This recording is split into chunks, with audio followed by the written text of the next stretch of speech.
Before this video gets started, I want to real quickly address my last video.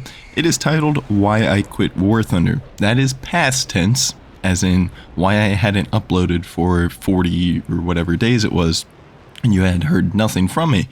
I was explaining where I was, why I don't really like the game right now. That is not me saying that I'm done with YouTube and I'm not going to upload War Thunder anymore. I completely get it because it's a little bit clickbaity, I guess, and most people don't watch the entire video. Generally when it comes to YouTube videos. So I understand if that's your takeaway from it, but yes, if you watch the entire video, I do say I'm going to keep on uploading and blah, blah, blah. So here I am. I'm still going to upload. I'm still playing War Thunder. I was just explaining my past absence. The second thing about that video that I don't understand so much is that apparently it's very similar to Koala's video, and that's the video that I ended up making fun of, and I don't know how people are drawing this conclusion. They are nothing alike at all, and if you've watched all three of the videos, I just genuinely don't understand where the similarities come from. If this is something that you actually think, you might have one of the three illnesses on screen. Or God forbid you might have all three of them. For all of my socially inept mouth-breathing retards out there, no, I don't have a problem with Koala quitting War Thunder. That's never what I made the video about at all. In fact, if he'd just said he was quitting War Thunder and explained why he was quitting War Thunder without bringing other people into it that absolutely had no business being talked about, then you know what? There would have never been a video made. I hate War Thunder just as much as he does. I completely understand why he doesn't want to play it anymore, and that's not the point I was making in that video. So that's pretty much all the attention I'm going to give that. Without further ado, let's go ahead and actually get started with DCS comments. Now, DCS comments isn't necessarily going to be all about DCS, because not every single comment in this video is about DCS, but it's all kind of the same genre of comment, and you'll see what I mean by that when we get started here. To make it easy on me, I'm just going to read the comments and just have the footage playing in the background. This is just some old footage I had laying around, so yeah, nothing special there. So let's get started with our first comment here. I actually found this on somebody else's video where they do like an F-16 versus MiG-29 dogfight. No hate to the person that made the video, I just found some of these comments particularly amusing. Good video, F-16A has a chance to win, but you need to follow real tactics. Rate fight only, do not try to win in one turn, you will be shot after the first half. Now, the person flying in the video was using the F-16, so he's telling the guy in the video to only rate fight in the F-16 versus the MiG-29. Now, there are quite a few things interesting about this comment that we can dissect here, and the first thing I would like to note is, yes, it is not a DCS directly related comment, but they're all kind of on this same follow real tactics, do what DCS says, do what real life says type of wave here, and that's not the way War Thunder works, man, and that's what I'm going to be trying to explain in this video.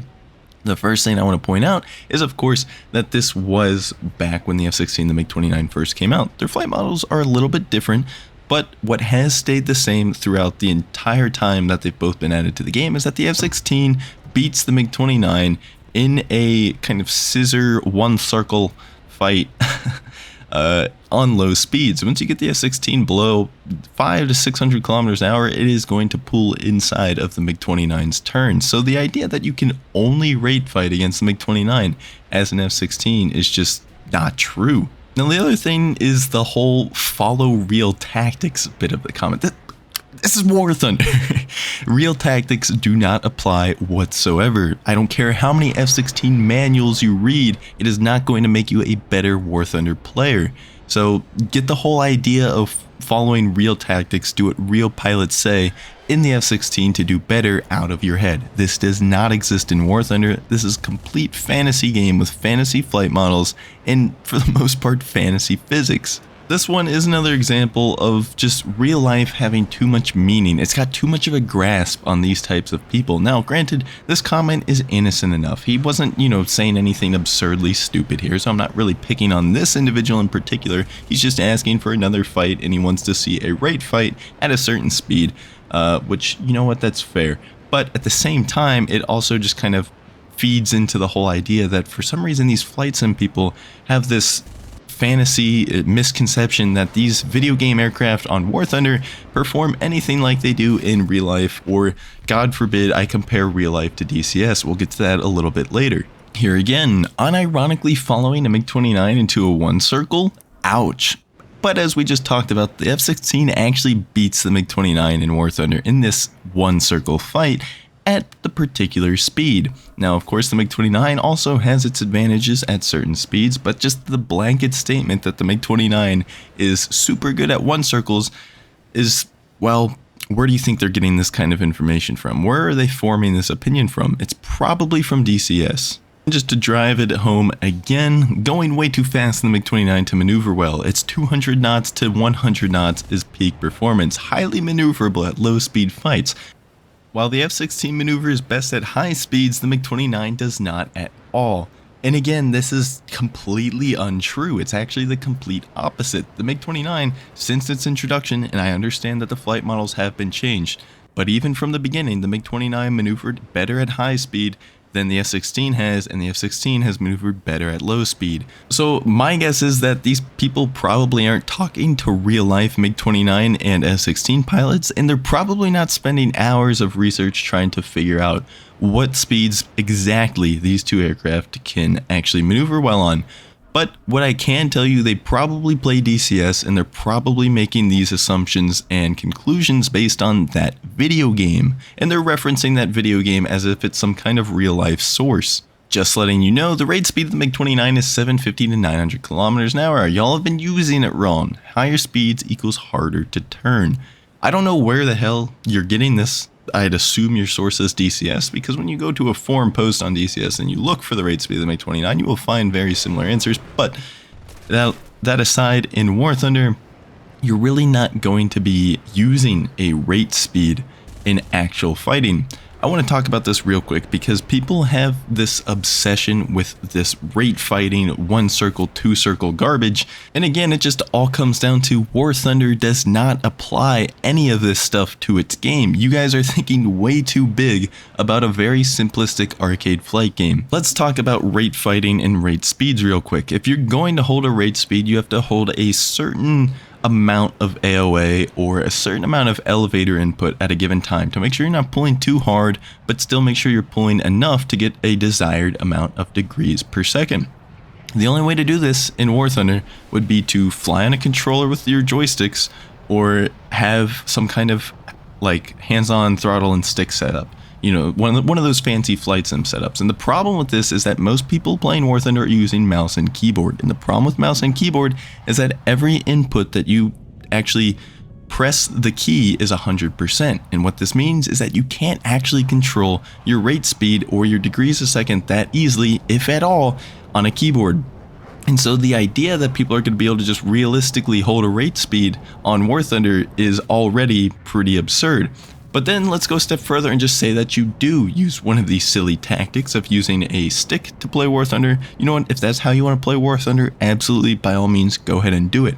But what I'm going to say is that you're inherently at a disadvantage against people that are using mouse and keyboard. So I don't want to play with a stick and throttle because I want to be better, as good as I can be, and playing with a stick and throttle, one, is not fun for me, so there goes that aspect of it.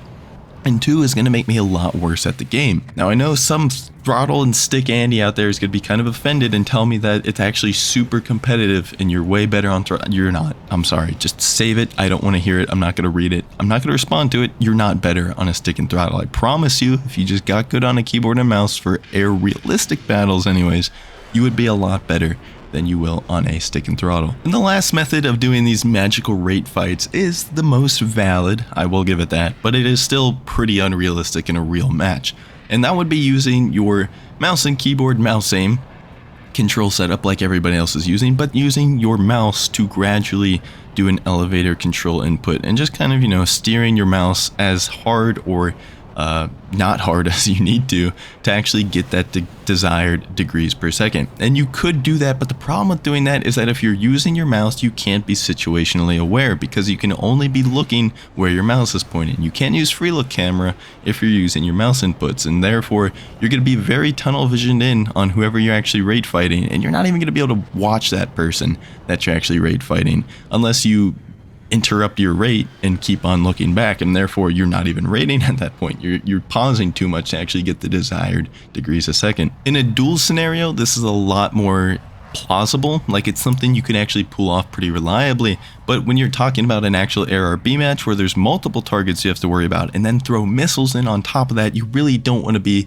just tunnel vision on watching your mouse cursor go around the screen as you try to get a perfect rate. So now we're going to look at the directly DCS related comments, and I wanted to get the not as fun ones out of the way first because this is the main point I wanted to drive home here.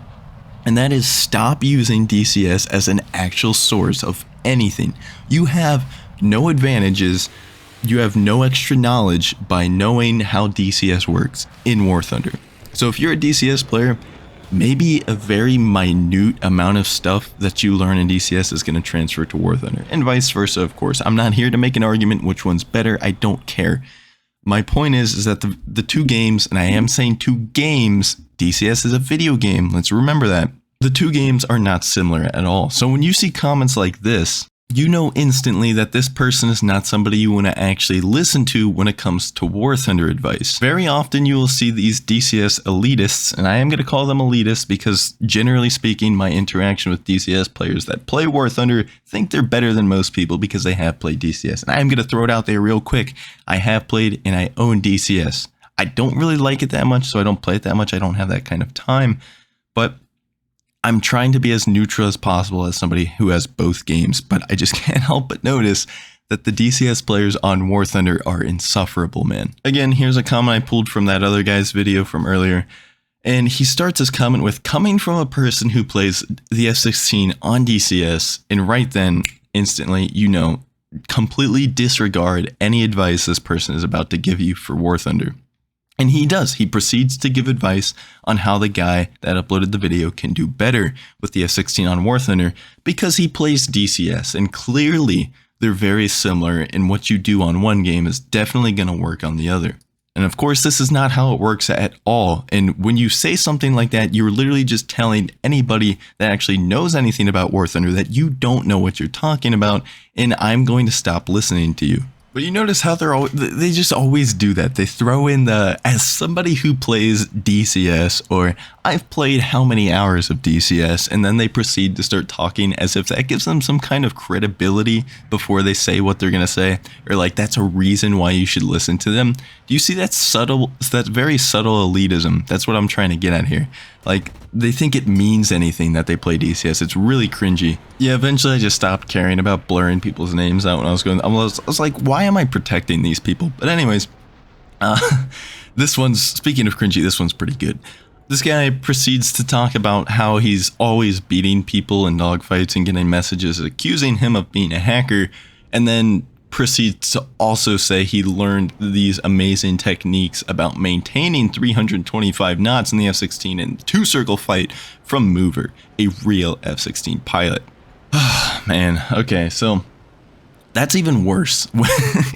When you start talking about real F-16 pilots as a reference as to what you should be doing in War Thunder, it's worse than DCS. I didn't think it could get any worse, but he found a way to make it worse. And of course, the real F-16 in real life and what real pilots do with the real F-16 in real life has absolutely zero application to War Thunder whatsoever. And I'd probably go as far as to say you're hurting yourself by doing these real tactics. You could be a much better player if you just played like a video game instead of like you were in a simulator trying to become an F-16 pilot, because it's not the same thing. Oh, and here's the original comment from that guy before I ended up replying. If anybody's interested in that, of course, he started out by referencing DCS, and then when I made fun of him for that, he proceeded to reference Mover, a real F-16 pilot.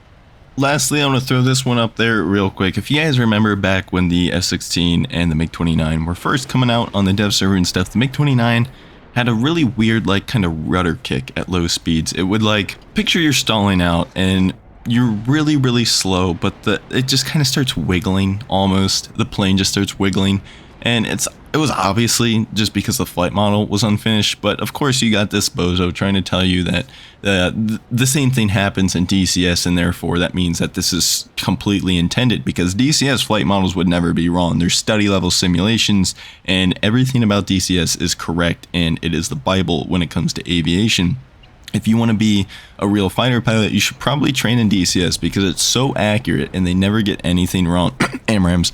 And it's just a really good source of information. And well, lo and behold, they ended up changing it when they finished the flight models of the two planes, and it doesn't exist anymore. Well, I'll be damned, who'd have saw that coming? And I do somewhat apologize for coming off as a bit of an asshole as I go through these, and as I was going through them and replying to them at the time, because I'm just sick of it. It's just annoying. Like, at this point, it happens so damn often, and that's mostly why I wanted to make this video, is to just kind of give you guys some awareness, because what's going to happen as these more modern jets move in, you know, we got the F-14B coming now. We've already got the F-16. We've got the MiG-29. We'll probably have the Gripen, the F-15, the Su-27, and not too much time. And what's going to happen is these flight sim people and these flight sim aviation geeks are going to come to War Thunder, and they're going to start doing this stuff regularly.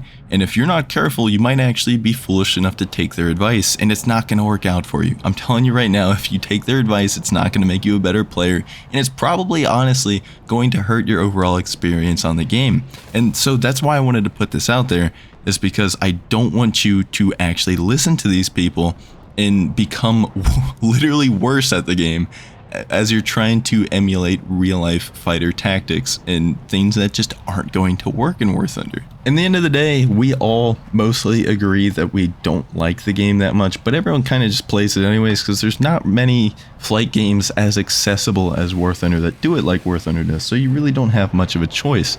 But that being said, I want to try to at least make it as enjoyable for you guys as possible, and I think one of the main ways to enjoy the game is to start being better at it, and you're not going to get better at it if you're doing shit like this on the regular. It's just not going to happen. So after this video, I hope you guys have the tools you need to spot one of these fake simulator experts on War Thunder that probably have a 0.5 KD, maybe a 0.8 KB, don't know what the hell they're talking about, never have been good at War Thunder, never will be good at War Thunder, and then they try to give you advice. They sit there telling you what you should be doing when it doesn't even work for them, and they're not that good to begin with. If you really want real advice when it comes to War Thunder and planes top tier in general, there's plenty of YouTube, well, there's not plenty, but there's several good YouTube channels out there that do give you good information and at least, you know, an alternative to something you might be doing. Not everybody plays the same way. Maybe some people's are better than others, but you know what? There's plenty of good options at least to try, and some of the creators out there do show you these different methods, and I think you probably already know who they are, but those are the ones you should be listening to, and I think if you do take those to heart and give them a try, you'll get better and you might enjoy the game some more. Real quick, now I feel like I gotta cover my ass because everybody likes trying to compare me and call me a hypocrite apparently. There's plenty of good creators out there for different reasons. I'm not saying that you should only be watching the creators that are good at War Thunder, that's not what I'm saying at all. There's plenty of people that aren't necessarily what I'd call good at War Thunder that make fantastic content. It's entertaining stuff. That being said, I'm just saying be careful and be mindful of those who probably aren't that good at the game, and will oftentimes show you that they're not very good at the game, like these comments for example, but then they try to tell you what you should be doing, and they'll be giving you these different tactics and things that they think that make a plane better. If you use it this way, that way, it does this speed better. Like, just, you know what I'm talking about by now. So with all that being said, thank you guys for being patient with me. This video has been long awaited and long requested, I know, but here it finally is. Hope you guys enjoyed, and I will see you on the next one.